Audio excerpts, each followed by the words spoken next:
When my husband handed me divorce papers in a hospital hallway while I was 8 months pregnant, I smiled because I already knew everything. I knew about Vanessa, about the stolen money, about the apartment they bought with embezzled funds, and about the father I'd never met who was watching it all unfold with the fury of a billionaire who'd lost 32 years with his only daughter. If you've ever felt invisible in your own life, stay with me. This gets better. Much better. My ankles were so swollen that morning, I could barely fit into my shoes. I was clutching routine exam results with shaking hands, exhausted from growing an entire human while working full-time at a company that treated pregnancy like a personal failure of ambition. What shocked me was seeing Derek standing in the corridor with Vanessa Cole, their fingers intertwined, her head tilted back in laughter. Vanessa saw me first, her eyes traveling from my face to my enormous belly, with that smile I'd learned to recognize over 3 years, the same expression she wore when she interrupted me in meetings, when she took credit for my reports, when she made comments about my discount store clothes during presentations. Derek said my name like it was a burden he was finally setting down. "Rachel, we need to talk." I could hear everything so clearly, the squeak of a wheelchair, the overhead announcement, the rustle of Vanessa's expensive blouse as she moved closer to Derek, establishing ownership. My entire world was collapsing, and I could hear medical equipment beeping 3 rooms away. "I'm leaving the marriage," Derek said mechanically. "It's not working." Vanessa leaned closer, placing her hand on his shoulder with casual intimacy. "You're nothing, Rachel," she said almost gently, which made it worse. A mediocre secretary who got pregnant to trap a man. Derek deserves someone on his level, someone with education, sophistication, an actual future. The humiliation burned in my throat like acid. Around us, nurses passed with averted eyes. A woman in a wheelchair looked up briefly, then away, embarrassed to witness something so raw. "The baby," I whispered. "What about the baby?" "I'll fulfill my legal obligations," Derek responded like he'd rehearsed this. "But don't expect me to pretend this marriage was anything more than a mistake." I don't remember walking away. One moment I was drowning in shame with my swollen ankles and test results, and the next I was sitting in my car, sobbing so hard I couldn't catch my breath. What I didn't know was that 3 floors above me, Victor Lawson was receiving a call about the daughter he'd been searching for since before I was born. And 6 blocks away, federal agents were finalizing a fraud investigation that would change everything. But in that moment, I felt like nothing. Exactly what Vanessa said I was. For 3 years, I endured Vanessa Cole at Henderson & Associates. She was director of marketing. I was administrative, assistant. The title difference mattered to her. She made sure everyone knew it. On my first day, she looked at my resume and said loud enough for others to hear that she was impressed they were giving opportunities to people without college degrees. The coffee incident happened during my 2nd month. I'd spent 4 hours preparing a market analysis report, cross-referencing data, creating charts. She picked up her vanilla latte, and as she reached for the report, her hand just tipped. The entire cup spilled across my work. "Oh no," she said, concern not reaching her eyes. "I'm so clumsy today. Can you redo this by noon?" It was already 10:30. I redid it, staying through lunch, printing on my own dime because she'd gone over budget. The medical appointment conflict started after I announced my pregnancy. I'd scheduled my 12-week ultrasound 3 months in advance. The morning of the appointment, Vanessa sent a meeting invitation for the exact same time, a critical strategy session with the CEO.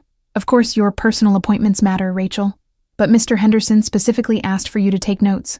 Maybe you could reschedule? Babies are flexible, right?" I rescheduled. The next available appointment was 3 weeks later, and I spent those weeks terrified something was wrong. The comments about my clothes happened during client presentations. "Rachel, sweetie, is that the same blazer you wore last week? I know administrative salaries are tight, but presentation matters. Maybe I could recommend some affordable options." My face would burn. The clients would look uncomfortable, and Vanessa would continue like she'd done me a favor. Derek witnessed all of it. Derek, who worked as financial manager, who I married after 6 months of dating that felt like coming home. When I went to him about Vanessa's treatment, he'd sigh like I was exhausting him. "You're being too sensitive, Rachel. This is corporate culture. You can't expect special treatment just because you're not used to professional environments." At Derek's birthday party, Vanessa raised her champagne glass. "To Derek, and to all the real professionals who make this company exceptional." She looked directly at me when she said, "Real professionals." The night he proposed, 2 months into my pregnancy, I thought everything would change. He got down on one knee with a ring that must have cost 3 months of my salary, and I cried because I thought it meant I mattered. What I didn't see was how quickly he pulled away after I said yes, how he started comparing me to colleagues' wives who maintained their figures, who kept up appearances. "Jennifer's pregnant too, and you'd never know it," he said one night. "She was at the gym this morning. Looked amazing." The late nights started around my 6th month. Derek would text that he was working late, that he'd grab dinner at the office. I'd eat alone and tell myself this was normal, except I worked at the same company. I knew the project timeline, and the nights Derek claimed to be working late didn't align with anything on the shared calendar. When I mentioned this once, he looked at me like I'd insulted him.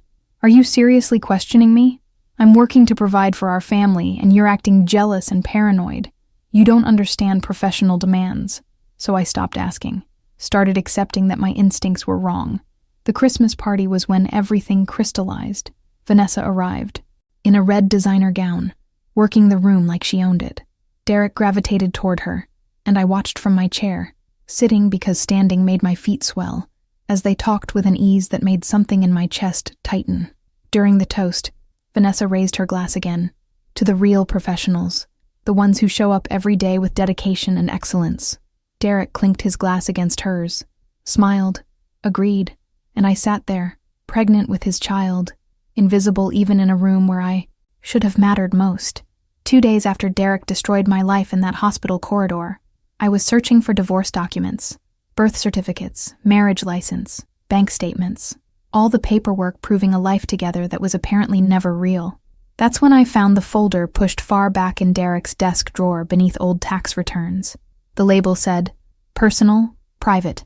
The first page was a bank statement for an account I'd never seen. Joint account. Derek Matthews and Vanessa. Cole. Regular deposits.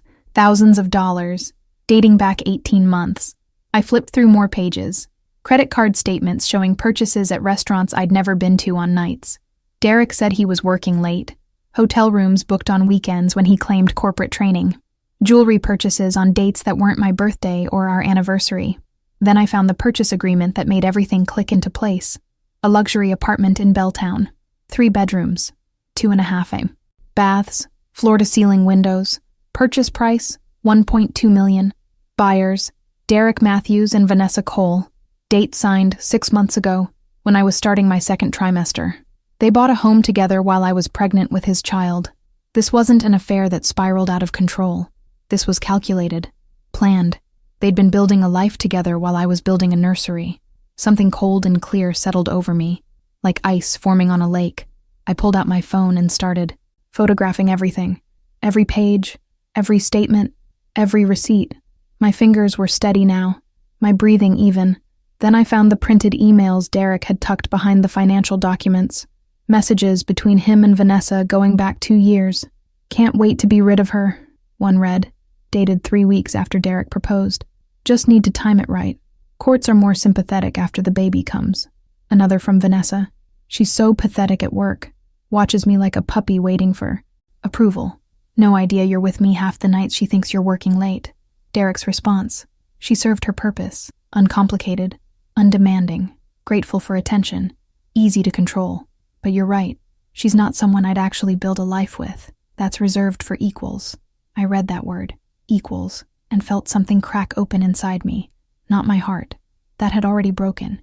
This was something deeper, making room for something new. I was still surrounded by evidence when my phone rang. Unknown number. "Rachel Morrison?" The voice was formal, professional. "My name is Thomas Whitmore, attorney at Whitmore and Associates. I represent Victor Lawson. He's requested an urgent meeting with you." Victor Lawson. The name sounded familiar, but my brain was too full of betrayal to process. "He's a real estate developer here in Seattle," the attorney continued carefully. "This meeting concerns your family situation, specifically information about your father." The word father cut through my fog instantly. "There's been a mistake," I said. "I don't have a father. My mother raised me alone. She died when I was 17. There's no mistake, Ms. Morrison. Mr. Lawson has been searching for you for a very long time. He has proof of paternity, documentation, evidence he believes you'll want to see. He's asked me to emphasize, this is time-sensitive given your current circumstances. My current circumstances. Somehow this stranger knew about the divorce, about Derek, about everything falling apart. How does he know about my circumstances? I asked. Mr. Lawson has significant resources. When he discovered your existence 3 months ago, he wanted to understand your life before approaching. He learned about your marriage, your pregnancy, your employment. When his investigators informed him about the hospital incident 2 days ago, he decided it was time to reach out. I looked at the documents spread across Derek's desk, the evidence of betrayal, the proof of how thoroughly I'd been used. Tomorrow, the attorney continued. His office, 10 a.m. I can send a car. I'll drive myself, I interrupted. Send me the address. After I hung up, I sat in silence looking at evidence of a marriage that had never existed, and I felt that ice spread further, colder, clearer, stronger. Derek and Vanessa thought they'd destroyed me. They had no idea what they'd actually done. Victor Lawson's office occupied the entire top floor of Lawson Tower downtown. When I stepped out of the elevator, I understood I'd entered a different world. Floor-to-ceiling windows overlooking Puget Sound, artwork worth more than I'd earn in a lifetime. The receptionist smiled warmly and offered me water, tea, coffee, anything I needed. Thomas Whitmore escorted me back personally, making small talk about the weather, asking about my comfort, like my well-being actually mattered. Then he opened the door to Victor Lawson's private office, and I saw the man who was supposedly my father. He stood from behind an immense desk, and when he looked at me, I felt my breath catch. His eyes were exactly like mine, the same odd mixture of brown and green, the same small flecks of gold. "Rachel," he said, voice trembling, "you have your mother's face, but those eyes, those are mine." He explained everything. My mother, Claire Morrison, worked for one of his companies 32 years ago. They fell in love despite him being married, building his empire. When she got pregnant, he offered money. She refused and disappeared. He searched for decades, finally finding me 3 months ago. "I lost 32 years with you," he said, tears in his eyes. "Not going to lose more, and I won't let mediocre men mistreat my daughter." He opened a folder containing everything about Derek and Vanessa: fraud, embezzlement, money laundering. Derek had been stealing from Henderson and Associates for years, Vanessa helping mask the numbers. The Belltown apartment was purchased with stolen money. They planned to flee to the Cayman Islands after the divorce finalized. "Why are you telling me this?" I asked. Victor leaned forward, something fierce in his expression. "Because I lost 32 years with you. Because your mother raised you alone rather than accept help from someone who couldn't commit. Because I failed her, failed you. And because I'll be damned if I let criminals continue hurting my daughter." Part of me wanted to object, to say it was too much. But that part was getting smaller, quieter. "You left her," I said sharply. "You left my mother pregnant and alone because you were too scared. She worked minimum wage jobs. We lived in apartments where heat barely worked. She died without health insurance. And now you want to be my father?" Victor went pale. "Yes, I know I don't deserve it, but I'm asking anyway. Because you're my daughter, and I want to know you, help you, be present for whatever time I have left." The baby kicked hard. This child would have a father who was leaving, but he'd also have a grandfather who'd searched for decades, who was offering something I'd never had: family. "What happens now?" I asked. "Now we let justice take its course. I've provided my investigators' findings to federal authorities. The FBI is building a case. Derek and Vanessa won't just lose their jobs. They'll lose everything. And me? You have choices. Stay at Henderson if you want, though I'd recommend leaving before the investigation becomes public. Take time for your baby, or come work for me, not as charity. Because you're brilliant, Rachel. I've read your reports, the work Vanessa took credit for. I have a position you'd be perfect for." I wanted to believe him, but I'd spent 3 years being told I wasn't good enough. "I don't have a college degree," I said, hearing Vanessa's voice. "I'm just an administrative assistant who got pregnant." Victor's expression hardened. "You're my daughter. You're brilliant and capable, and you've survived. Years of systematic abuse while maintaining your integrity. Don't let their cruelty define your worth." I sat there, 8 months pregnant, looking at a father I'd never known, and evidence of crimes I'd never suspected. "Okay," I said finally. "Tell me what happens next." Victor smiled. and I saw my own smile reflected back. Next, we wait. We let Derek and Vanessa believe they've won, that you're destroyed, and when they're comfortable, that's when the hammer falls. I thought about Derek in that hospital corridor, Vanessa's triumphant smile. They had no idea what was coming. The next 6 weeks passed in strange suspension. I played the part of humiliated wife perfectly, because that's what Derek and Vanessa expected. Filed for divorce, moved to a small apartment in Capitol Hill that Victor offered to pay for, went to work enduring Vanessa's smirk and co-workers' whispers. What they didn't see was the life being built in spaces they couldn't observe. Weekly dinners with Victor where we learned each other slowly. He told me about my mother, how she'd argued about politics with passion, had a laugh too loud for fancy restaurants but made everyone smile, refused to compromise herself even when it would have made life easier. At work, I started noticing patterns I'd missed, how Vanessa scheduled meetings with certain clients, then Derek presented projections that never matched what I'd filed, how Derek stayed late specific nights, always Tuesdays and Thursdays, and the next day, there'd be discrepancies in accounts. Margaret from accounting noticed too. One afternoon, she stopped by my desk when Vanessa was out. "Rachel, do you ever notice anything odd about the Thornton account reconciliations?" she whispered. The Thornton account was Derek's biggest client, funneling millions through Henderson annually. "Like what?" I asked neutrally. "Like how numbers Derek submits never quite match what Thornton actually pays. Always a few thousand discrepancy. Monthly like clockwork. And when I ask Derek, he gets defensive." I thought about Victor's evidence, the offshore accounts, the systematic theft. Margaret was seeing the same pattern from inside the company. "Have you reported it?" I asked. She shook her head, real fear crossing her face. "To who?" "Mr. Henderson trusts Derek completely, and I'm 56. Who's hiring an accountant my age if I'm fired?" I understood her powerlessness because I'd lived it. "Keep documenting everything," I told her. "Every discrepancy.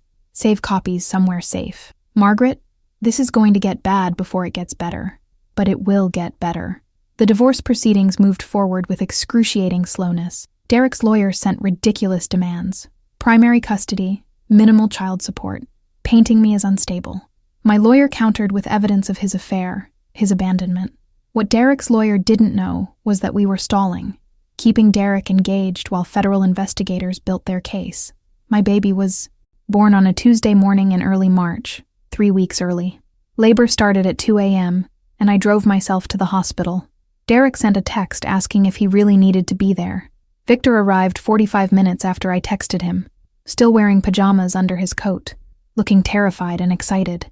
He held my hand through contractions, called nurses when I needed them, was present in every way Derek should have been. My son was born at 6:23 a.m., weighing 7 pounds 4 ounces, with a full head of dark hair and powerful lungs. When they placed him in my arms, I felt something shift fundamentally.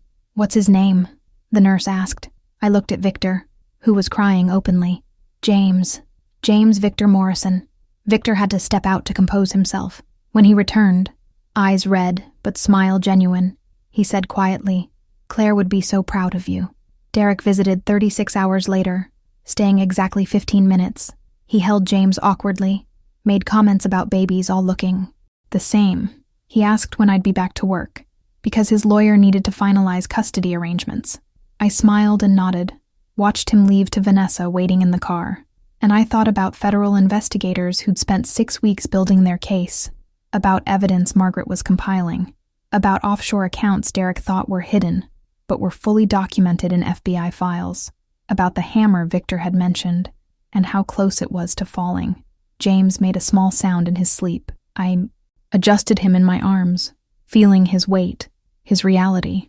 This child would never see his mother accept disrespect, would never watch me make myself smaller, would grow up knowing that justice sometimes takes time, but it does eventually come, even for people who thought they were untouchable, especially for them. I went back to work 6 weeks after James was born.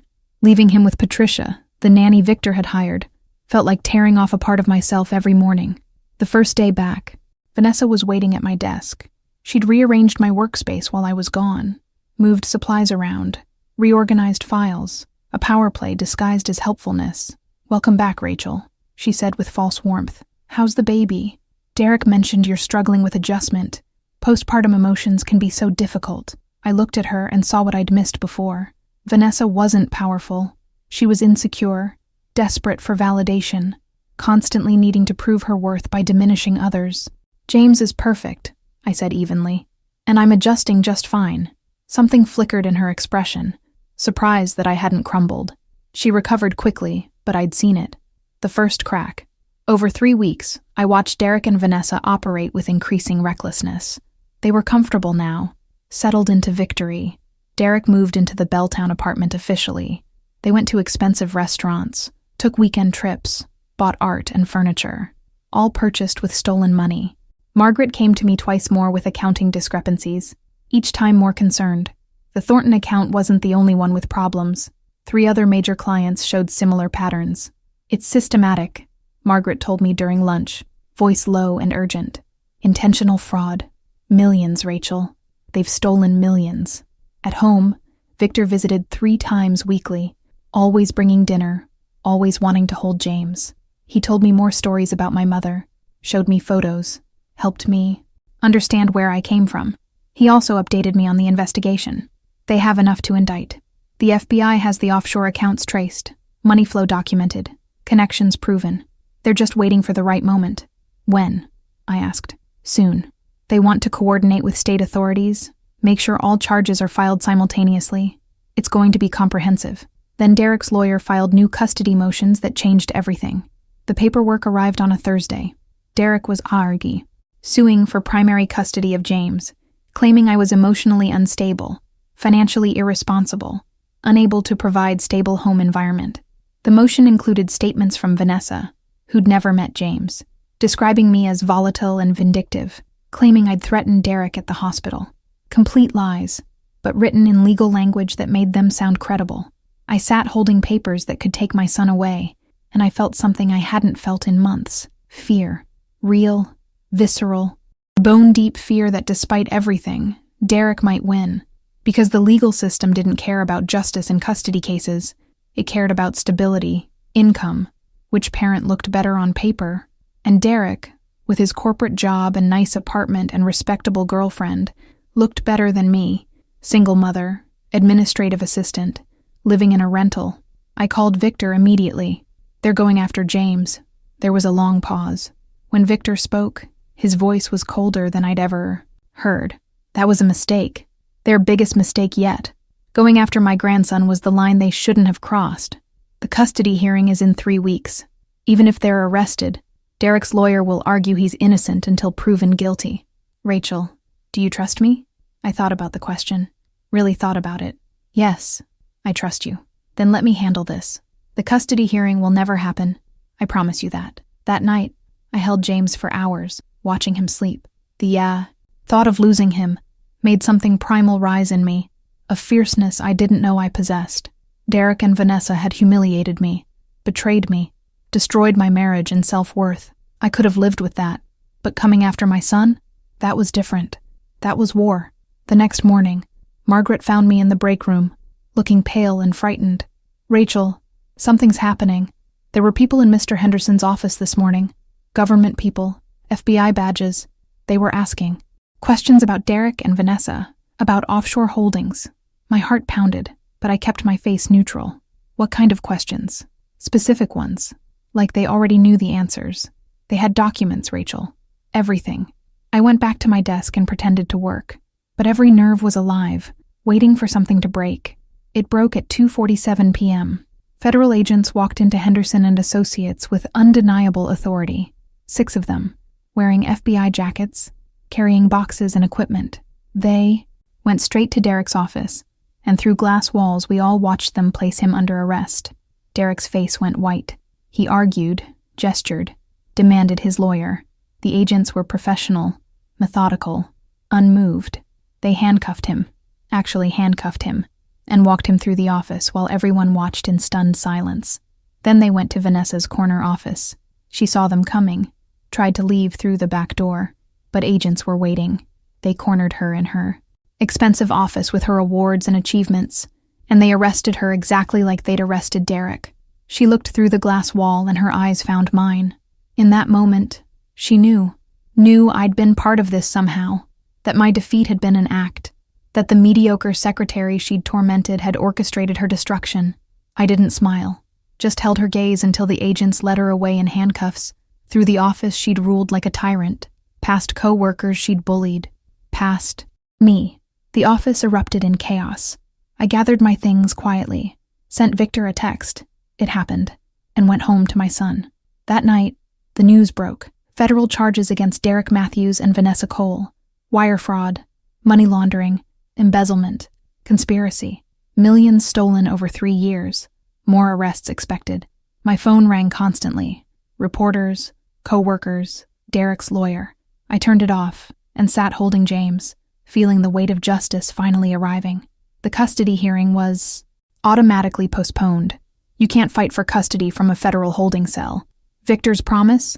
Kept completely. The media coverage exploded over the next 48 hours. Henderson and Associates' fraud scandal dominated news.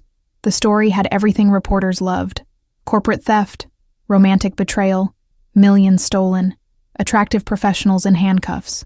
Derek and Vanessa's faces were everywhere, their carefully constructed images frozen in the worst possible moment. I stayed home with James, watching coverage with vindication and something darker. Reporters camped outside the Belltown apartment they'd never returned to. Former colleagues were interviewed, claiming they'd always suspected something. Margaret was interviewed on local news, talking about discrepancies she'd noticed, concerns that were dismissed. She didn't mention me once, protecting me from media attention. On the third day, Derek's lawyer called.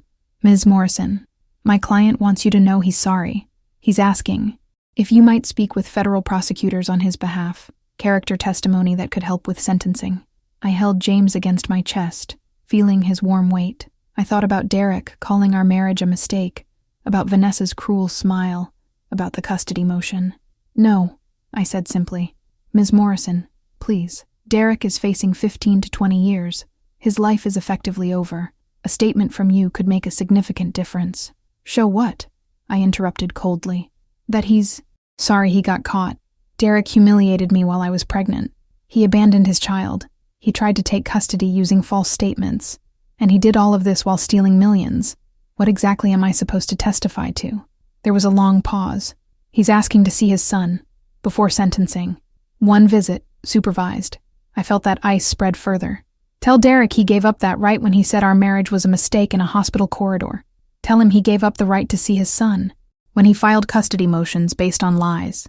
Tell him that James will grow up knowing his father's name and choices. When he's old enough to decide whether to have a relationship with the man who tried to destroy his mother, that will be his decision. Until then, the answer is no." I hung up. That afternoon, Vanessa's sister called, begging me to help. "She's falling apart, facing 20 years. I'm sorry for what you're going through," I said, meaning it. But Vanessa systematically abused me. For 3 years, when I was most vulnerable, she told me I was nothing. So no, I won't help her. I won't testify to character she doesn't have. I ended the call and sat holding James, trying to reconcile who I'd been with who I was becoming. This Rachel understood that forgiveness didn't mean accepting abuse, that protecting my son and myself wasn't cruel. It was necessary. The trial started on a Thursday in late June, 4 months after arrests. I wasn't planning to attend until the prosecution called me as a witness. I got the subpoena Monday afternoon. The United States District Court required my testimony in United States v. Matthews and Cole. Date, Thursday, June 27th. Nature of testimony: personal knowledge of defendant's conduct and character. I called prosecutor Elizabeth Chen immediately. The defense is painting Derek Matthews as a devoted father who made financial mistakes under Vanessa Cole's influence. They're trying to separate him from the fraud, make him sympathetic. We need someone who can speak to his actual character, to the pattern of deception that extended beyond financial crimes. "What about Vanessa?" I asked. "She's claiming Derek orchestrated everything, that she was following his lead, but we have evidence showing she was an equal partner. What we need from you is testimony about systematic abuse you experienced from both, personal cruelty that establishes behavior patterns consistent with financial crimes. Will Derek be there when I testify?" "Yes. Both defendants will be present. You'll have to face them directly." I thought about the old Rachel who'd accepted disrespect as normal. That version would have been terrified. "I'll be there," I said. Thursday arrived with unseasonable rain. Victor offered to watch James. Insisted, actually. Elizabeth Chen met me in the hallway, wearing a suit that spoke to competence. Answer honestly, take your time. Don't let defense attorneys rattle you. They'll try to make you seem vindictive or emotional. Stay calm. Stick to facts. What she didn't prepare me for was seeing Derek. He'd lost weight, his face thinner, expensive suits replaced with clothes that hung on his frame. His eyes were hollow, desperate. He looked at me when I entered, and I saw something that might have been regret or fear. Vanessa sat beside him, but not touching. She'd aged years in 4 months. When our eyes met, I saw hatred so pure it was almost impressive. She blamed me for her arrest, her destroyed life, as if I'd forced her to steal millions, forced her to abuse me. I took the witness stand after being sworn in, my hand steady, my voice clear. Ms. Morrison, can you tell the court how you know the defendants? Elizabeth Chen approached with a legal pad. I looked at the jury. 8 women, 4 men, faces neutral but attentive. Derek Matthews is my ex-husband and father of my son. Vanessa Cole was my supervisor at Henderson & Associates, where we both worked 3 years. Can you describe the nature of your relationship with Mr. Matthews? I began. Told them about meeting Derek, the whirlwind romance, the pregnancy that changed everything, his growing distance, late nights that didn't align with company projects, comparisons to other pregnant women. And did you eventually learn the reason for his distance? Yes. When I was 8 months pregnant, Derek and Vanessa confronted me in a hospital corridor after my exam. He said he was leaving the marriage. Vanessa was with him, holding his hand. She told me I was nothing, a mediocre secretary who'd gotten pregnant to trap a man. She said Derek deserved someone with education, sophistication, an actual future. I heard movement from the defense table but didn't look. Kept my eyes on the jury, on faces showing emotion now, sympathy, anger, recognition. Chen entered hospital security footage into evidence. Derek and Vanessa holding hands. My obvious pregnancy. The confrontation captured on camera. The jury watched the screen. Watched my face in that moment. Then Chen asked about working under Vanessa, and I told them everything. The coffee destroying my report. Medical appointments deliberately scheduled over. Comments about my clothes in front of clients. The Christmas toast to real professionals while looking at me. The systematic pattern designed to make me feel worthless. Did Mr. Matthews witness this behavior? Yes. He worked in the same office, attended company events, and when I told him about the treatment, he said I was being too sensitive, that I didn't understand corporate culture, that I couldn't expect special treatment because I wasn't used to professional environments. I looked at Derek. He made me believe I was the problem. Chen entered emails into evidence, messages between Derek and Vanessa that referenced me with contempt, that laughed about my pathetic gratitude, that planned their future while I was pregnant. The jury read excerpts, expressions shifting from sympathy to disgust. After the hospital confrontation, did you discover anything else? Yes.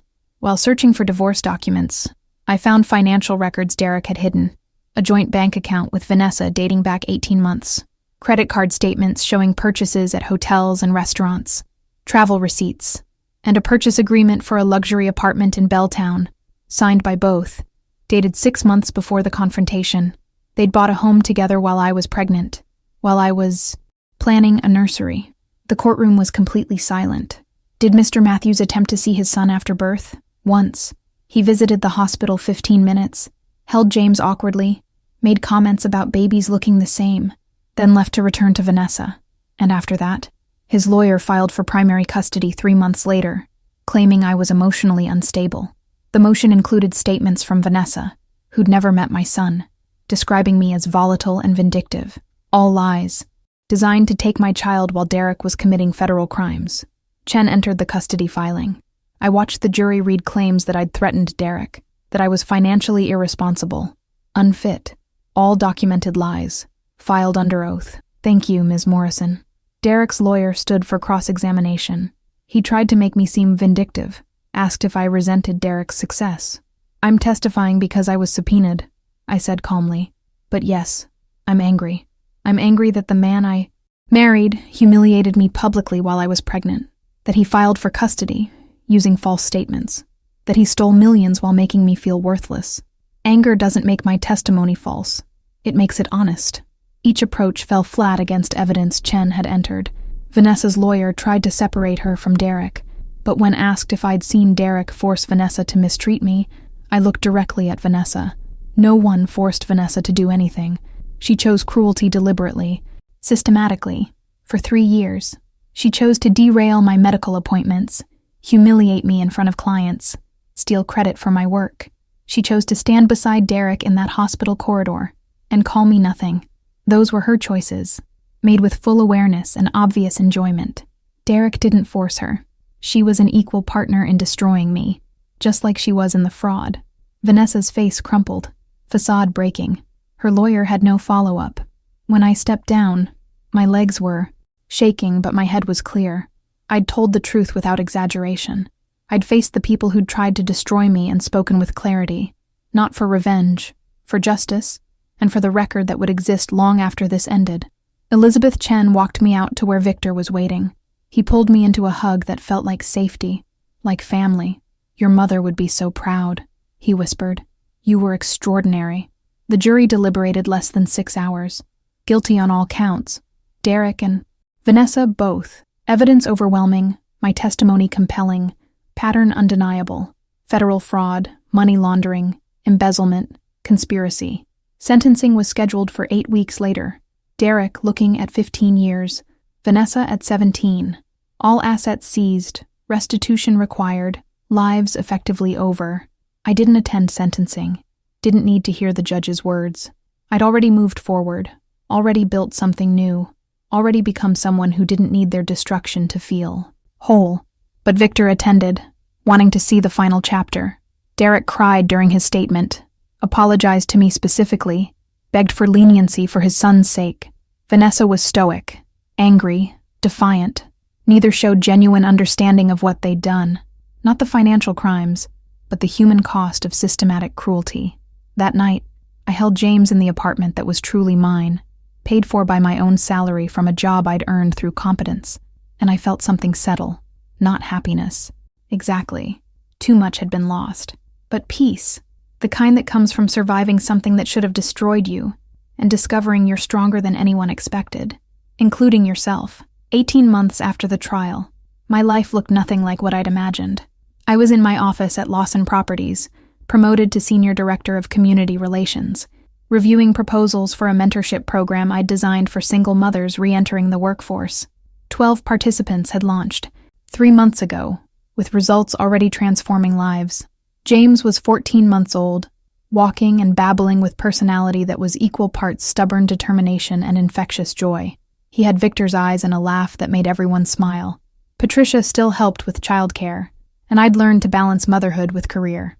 Not perfectly, but well enough that both thrived. Derek was in federal prison in Oregon, serving 15 years with parole possibility after 11. He'd sent 3 letters in the past year, all unopened, stored in a box. Someday James would read them if he chose. Derek's parents had reached out once, asking to meet their grandson. I'd said yes, supervised the meeting, watched them hold James with desperate love. They weren't responsible for their son's choices. We met quarterly now, awkward, but civil, building something fragile. Vanessa was in a California facility, serving 17 years. She'd violated prison rules twice, fighting and attempting to run an unauthorized operation. Some people never learn. Her sister Jennifer had stopped contacting me, which I appreciated. Henderson and Associates had survived, barely. Mr. Henderson retired, selling to a larger firm that instituted proper oversight. Margaret became permanent CFO. We'd met for coffee, discovered unexpected friendship. The Belltown apartment was seized and sold, proceeds going toward restitution. Every piece of their stolen life was dismantled, liquidated, used to repair damage. My relationship with Victor had deepened. We had dinner twice weekly, alternating locations. He was teaching James to love books, reading every visit even though my son was too young to understand. Victor said the ritual mattered more than comprehension. We'd started talking about my mother openly. Victor had boxes of things saved for decades, photos, letters, small items. Now he gave them to me, filling in history. My mother had been funny, sarcastic, passionate about social justice. She'd wanted to be a lawyer, but couldn't afford law school. She'd loved old movies and the color yellow. She would be so proud of what you've done, Victor said one evening holding James. Building this program, using your experience to create opportunities. That's exactly who Claire was, someone who turned pain into purpose. The mentorship program graduated 12 women that month. I stood before them speaking from absolute truth. 18 months ago, I was told I was nothing by people who needed me to be nothing so they could feel powerful. I believed them for a while. But here's what I learned. You were never nothing. You were always competent, capable, worthy of respect. You just needed circumstances that let you see it. I told them about systematic abuse disguised as professional standards, about discovering strength in the worst moment, about learning that survival sometimes means burning down systems that tried to diminish you. After the ceremony, several participants approached, with stories mirroring my own.